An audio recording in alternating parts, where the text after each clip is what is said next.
6 years of qualifiers, majors, and TI, but we're finally back. Finally back in the Sanctuary in Seattle, the Cathedral of Dota 2, the home of the best competition in the world. Welcome back to the International. Where you can shine, because you have Earth Spirit, you have Brewmaster. These are heroes that have won Nouns so many mid-late games, as long as you can get there in one piece. And we're going to start off, Nouns needing to be able to win this early lane, and starting off with the first blood. Celery is going to go down. Gunner will clean it up with a boulder from downtown. Meanwhile, on the other side of things, we also have a fight on the other bounty rune where they are going to be able to get a kill. So it is a trade-off, which he does with a quick kick. He'll be able to actually secure a CS lead over Quinn. Bottom lane, though, Durancio is going to be in some trouble. Moo, seeing the opening, Yams is going to make the rotation. They'll collect not one, but 2 kills in the bottom lane. Just as I was about to say, where is this Furion going to rotate? Because the mid-rotation looks hard. Here from Durancio, and not much Moo can do to fight back, particularly in a 1v2, but up against Frost Armor and his Harpy. In fact, Moo may have stayed a little bit too long. The Lotus might be able to keep him alive. We'll see whether or not Durancio wants to complete it, and he does manage to get that kill. Celery picks it up with a bit of lightning. 8-minute power rune, though, is coming up, and both teams are going to be fighting for it. The fighting continues in the side lanes as well. They really want this Weaver bottom before the time lapse comes out. This is when Duracio's still susceptible in this lane. You have so much nuke damage. You want the urn charge. And with the blood grenade, he's got stick charges. Nice silence. Coming out, the support from Tofu might just be enough to change this fight. Duracio, final hit comes in. So they do trade out cores. And they get a lot of the Chen creeps off this, honestly. Oh, yeah, I'm saying he's got no teleport and no TP scrolls. So it's going to be a 2-for-1 in that regard. So you traded Chen creeps and the Weaver for 2 on the side of Nouns. I mean, Celery, he got so much out of that bottom, man. This Chen is look at this rotation. Ravage straight up into the Meteor Hammer with the supports coming in from behind. They can silence him and make sure there's no chance of getting off a Sunder. And you know the tower pressure is going to come fast. I mean, you go in and Midas a Chen creep and say, I did my part, team. Underneath tower, but it may not matter. Good terrorize, though, coming out from Lilith. This may buy Gunner some time to get more magnetized stacks onto Quinn. Nails him with the next rolling bobo as he tries to swashbuckle away. Locked in, though, by Tofu. Great spellbound, and they're going to be able to catch him inside the hammer. Into the hammer. The chain stuns are real, but Gunner is somehow still alive, and he's going in. With the magnetize, he's going to chase after Tofu. Tofu gets the armor room. What a turnaround for him. The luck of the gods showing up just in time. Layla's trying to finish off this support and walk away while K1 Hector is feasting on heroes right now. He shows up last of the fight, but he will claim lives here. Oh, Ace, actually not too afraid. He's going to try and get this Meteor Hammer in time, but Yamson's already teleported away. The tower survives for now. And there's also just not a huge amount of control for Pangolier in the late game. That's one of the things. I mean, yeah. We saw Steenie talk about they knew this Pango was coming. I feel like everybody knew it was coming. Can you stop it anyway? Magnetize builds up, kills not only the Chen, but also... That's pretty value. Honestly, very value here. Every time you take Celery off the map, you're slowing Gaming down. You're slowing down the next objective. You don't have the physical to burst him yet. If Moo can get this Radiance untouched, I think you have a decent shot contested. But he's about to be ganked. Ace is going to jump forward with that Blink Dagger. Anchor already locking him down, trying to see if he can land the Meteor, and he does manage to with a swashbuckle to follow it up. They've got this kill. Moo is going to find his Radiance delayed even further. So Gunner, he wants to push into this heart and take a fight immediately after. Also, you're rushing towards this Ags on the Pangolier. A lot of extra damage and takeability coming out, and you don't have Rolling Thunder control. So this Axe is gonna do work if you let Quinn get to it for free here. Oh, jump onto the 2 of them with the double Ravage, with the Meteor. What an opportunity from Ace. Just like that, cutting 2 down right in front of your tier 3. What?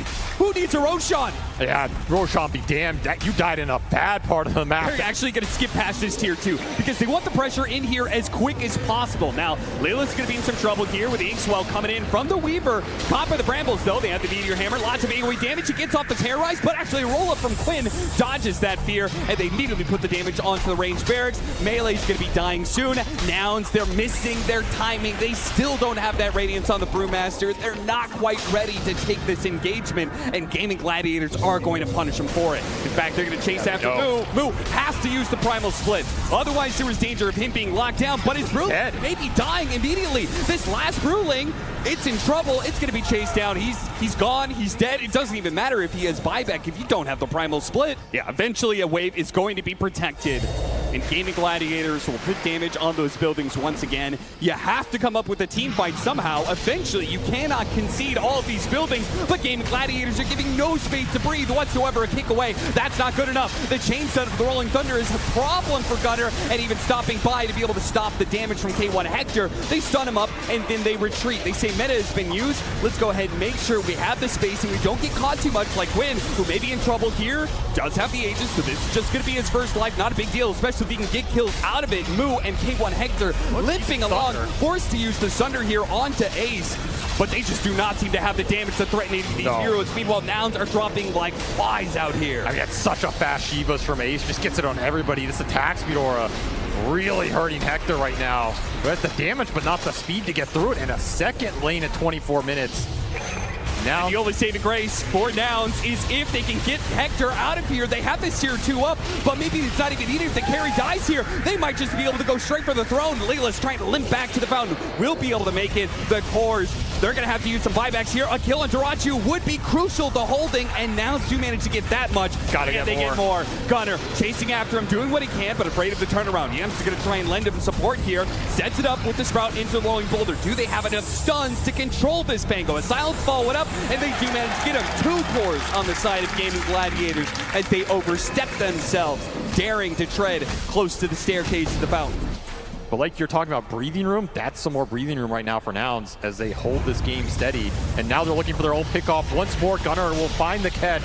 With this beautiful combination, Bedlam Rolling Boulder, but the heroes are tanky. Got off the pipe, and now it's a problem. Gunner, half health, Rolling Thunder, completely chain setting him down. No way to be able to get out. Now it's a scrambling here. K1 Hector, he's going to be in some trouble. He's back from Gunner. Trying to fight back into these heroes, but he is lacking in the teammates to do so. The buybacks are going to be coming in. They do manage to get off the Sunder, but immediately time-lapse rectifies that bit of damage. Gunner rolls back in. It's the stun, but K1 Hector needs to be able to retreat. This Tidehunter is constantly playing in his face, constantly slowing him down. Man. And K1 Hector, he's going to go for a desperate TP away. The damage is going to come too quickly, though. And now Nouns are left perhaps broken as they have 3 heroes dead with no buyback, and they do not have the lanes pushed in either.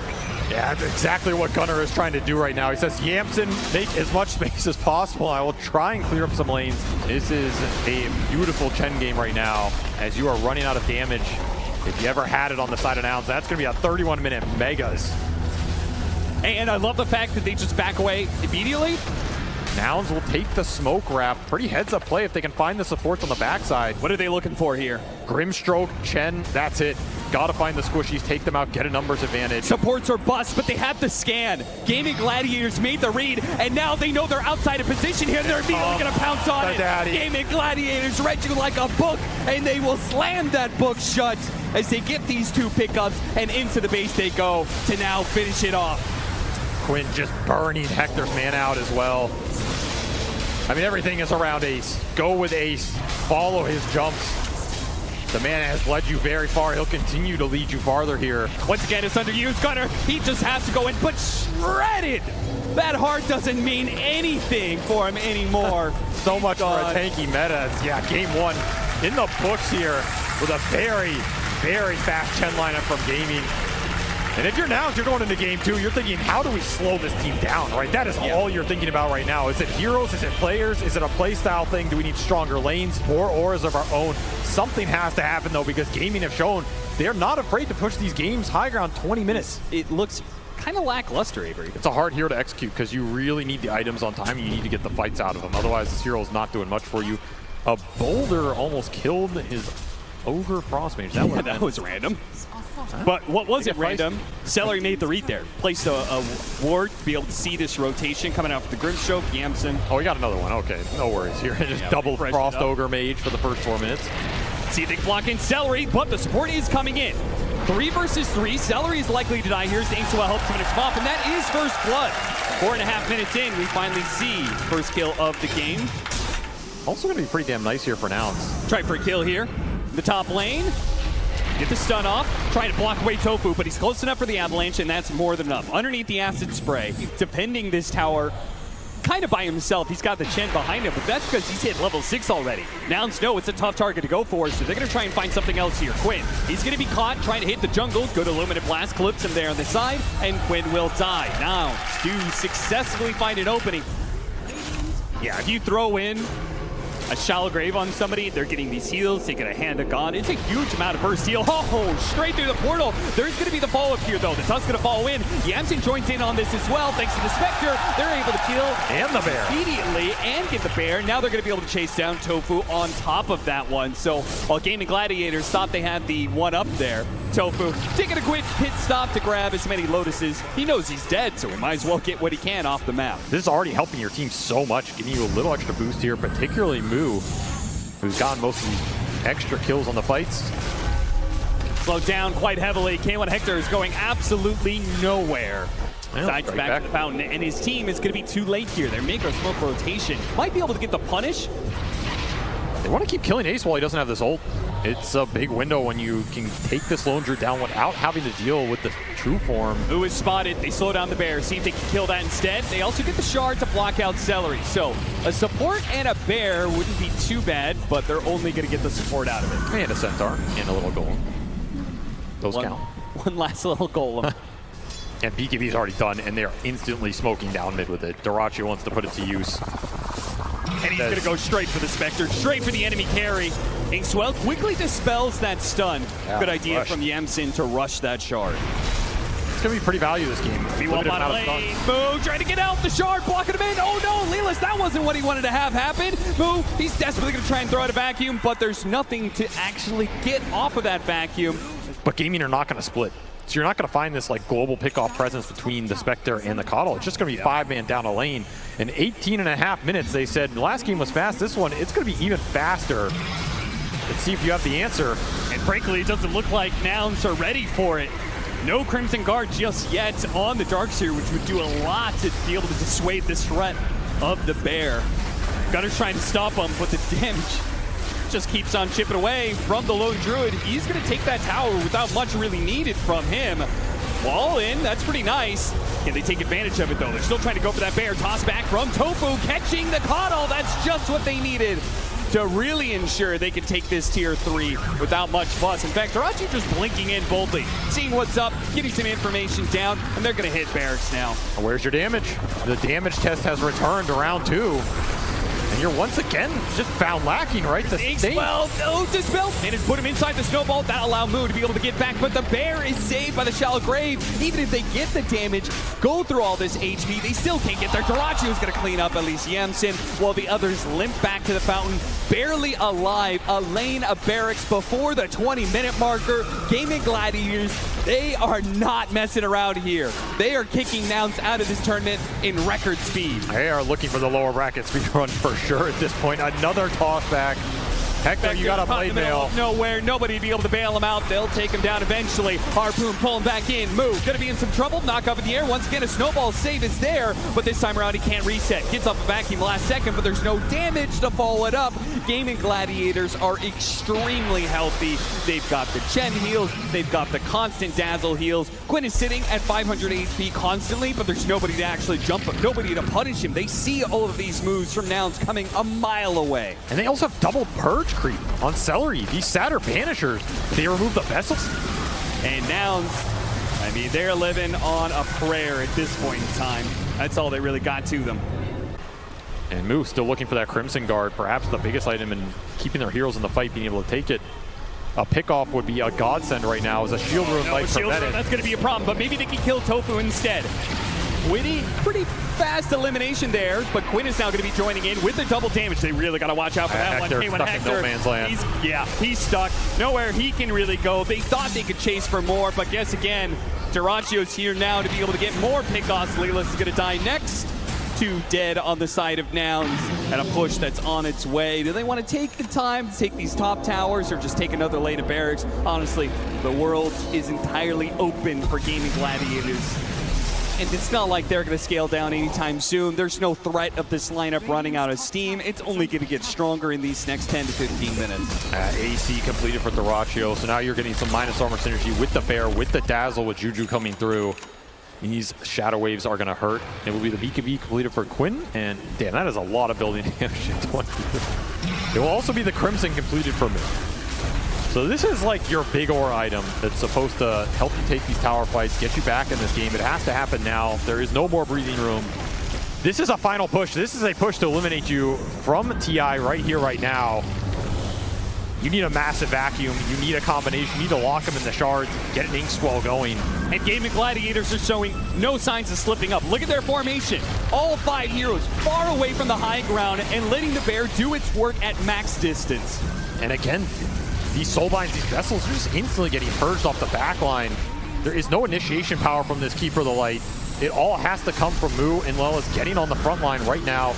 Can wall the bear. Looking for the back into the... They're trying so hard, but he keeps him away with the avalanche move. Doesn't get that initiated. Well, we got 4. Oh, maybe he does. Any follow-up to that? The blast goes out. Now Leela's tries to jump in, but they're also damn healthy. They're all grouped up, yes, but the Shadow Wave just instantly full heals them all. Got 1 bear out of it, so resummon from Ace. Yeah, if they can actually get back to the fountain somehow, but K1 Hector, he's going to be slowed down. Not GAIMIN Gladiators isn't worried about him. Maybe they will. They're going to get the toss back and finish him off that way while taking the buildings in style. GAIMIN Gladiators, they're ending this one right now with 40 seconds left on the enemy carry. Not that he's much of a factor, to be honest. The Harpoon, pull him right back in. No Force Staff out of this one. GAIMIN Gladiators have all the answers to Nouns. They are giving them absolutely no room. They didn't just choke them out, they knocked them out in 1 punch. This was pretty much a slaughter. I mean, there's just no fight back. Way too fast, way too quick out of the gate. Every objective down again by 25 minutes here. You're gonna have a found defense, but of course, the Tiny is not only gonna toss you back, he's gonna toss you straight out of the tournament. As Nouns will be defeated in a swift 2-0 as GAIMIN show why they are still one of, if not the best team in the world over the course of the year. And they do it their way too. They do it with a strategy that not many are employing, and they put it to really good work to Nouns here. I mean, you've got to be able to come up with better answers against this push strategy the GAIMIN Gladiators is running with. And Nouns, they thought they had it, but it proves when push comes to shove, the push certainly wins. But hey, I mean, this is a team not many people had in their top 8. Not many people thought would go this far in the first place. And I think they surprised a lot of people. I think they came together in the end. This is a team that formed their roster very late as well, had to overcome the NA Demons to get here in the first place. And hey, they showed they're still here. They can play some good Dota, and they have some strats of their own, which is what I respected most about this team. They weren't afraid to play the heroes that they felt were good, not what everybody else thought was good. And GAIMIN Gladiators, their heads are going to be held even higher.